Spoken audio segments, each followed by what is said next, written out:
Hello again, it's Mark Burton one more time. This is day 4 of our program.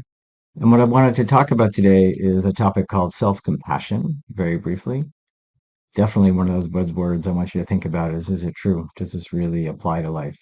Really, the concept of self-compassion is recognizing two things. One is that most of us are caught up in a lot of different ways in a mental habit, a mental pattern of self-criticism, being really harsh on ourselves.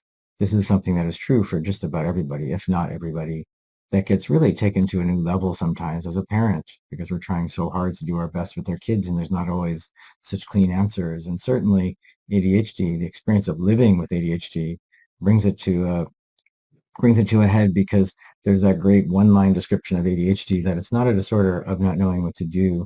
It's a disorder of not doing what you know, not doing what you know, leading to just chronic frustration and often self-judgment and frustration.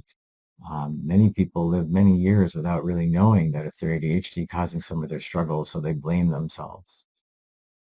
So the second part of understanding self-compassion is realizing that really most of us have this mental dialogue that is way harsher with ourselves than we would ever treat anybody else, that we wouldn't treat the people we most care about, we would treat very differently. If you pick any challenging situation, you can reflect very quickly on, what would your first thought be to yourself if you made a mistake in front of a bunch of people? And what would your first thought be for like your best friend if they made the same mistake? It's really different for most people. So like all mindfulness practice, as we begin this one, there's nothing forced meant to happen here. It's really just meant to be a reminder and a cultivation of new habits. So I'd like you to come into that comfortable meditation posture again.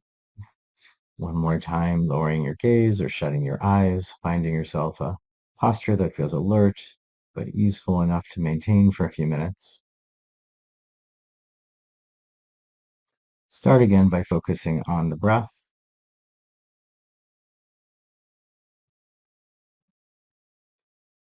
And as you do, bring to mind somebody or maybe even a pet that you have unconditional feelings for. Someone you feel incredibly supportive of. Could be someone you literally know, could just be someone you know of. And try to picture for yourself what you would wish for them, whether it be health or ease or peace or strength.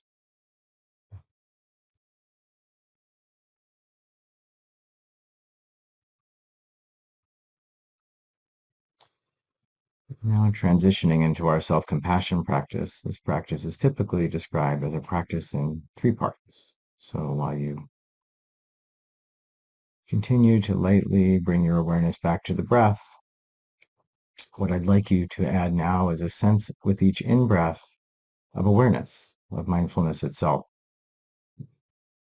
of the kind of self-compassion that means just giving yourself permission to experience whatever's going on right now. This is a really challenging moment, perhaps. So with each in-breath awareness,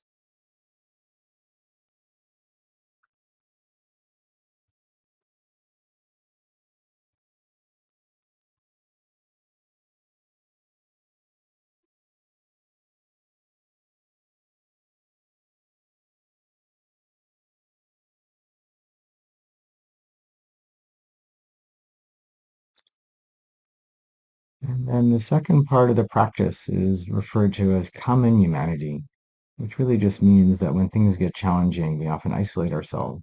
I'm the only one who, I'm the worst at, whatever feelings we have like that.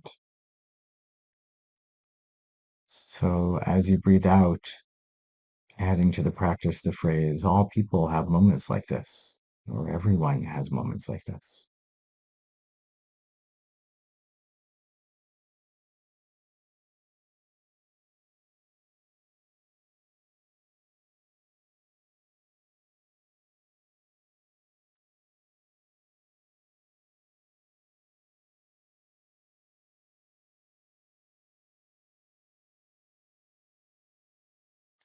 And then the third part of the practice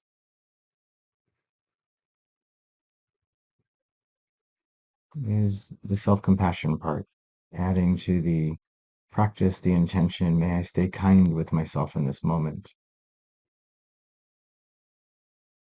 Or whatever phrase captures that feeling of well-wishing you would for anyone you cared about.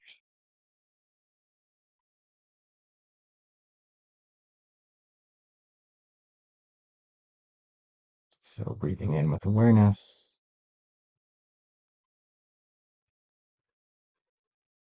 Everybody has moments like this. May I stay kind with myself right now. Not trying to force that feeling, just a reminder of what's possible.